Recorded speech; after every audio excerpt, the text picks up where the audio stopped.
మన ప్రభువును రక్షకుడనైన యేసు ప్రభు వారి నామములోనే తండ్రైన దేవునికి శిరస్సు వంచి నమస్కారం చేసుకుంటూ మీకందరికీ ఈ యొక్క మాసపు ఆఖరి పునరుత్థానపు దినం అనగా ఆదివారపు దినపు శుభములు వందనములు తెలియచేస్తూ యవన బిడ్డలు చిన్న బిడ్డలు ఉన్నారు, వారికి నా దీవెన ఆశీర్వాదాలు నేను తెలియచేస్తూ ఒక వాక్యాన్ని మీకు ఈ నెలాఖర ఆదివారంలో చదివి వినిపించాలని ఆశపడుతున్నాను. ఎఫెసీయులకు రాసిన పత్రిక 1వ అధ్యాయం 10 నుంచి కొన్ని వచనాలు కేవలం చదవటానికే నేను ఇష్టపడు.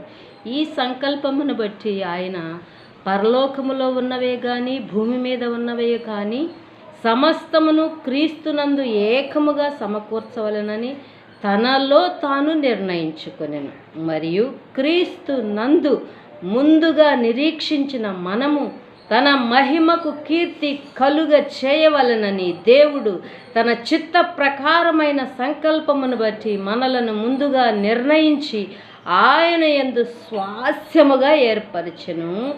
ఆయన తన చిత్తానుసారముగా చేసిన నిర్ణయము చొప్పున సమస్త కార్యములను జరిగించుచున్నాడు. ఆయన చిత్తానుసారముగా ఆయన యందు ఆయన క్రీస్తులో మాత్రమే మనల్ని రక్షించుకొని ఆయన సంకల్పము చొప్పున మనల్ని పిలుచుకొని ఆయన రక్తముతో కడిగి ఆయన మనల్ని తన సమీపస్తులుగా చేసుకున్నందుకొరకై ఈ పరిశుద్ధ దినం ప్రభువుకి ఆరాధన చెల్లిస్తూ మీకు అందరికీ మరొకసారి శుభములు తెలియచేస్తూ నా మాటలు నా వాక్యాన్ని నేను ముగిస్తూ ఉన్నాను. హల్లెలూయా.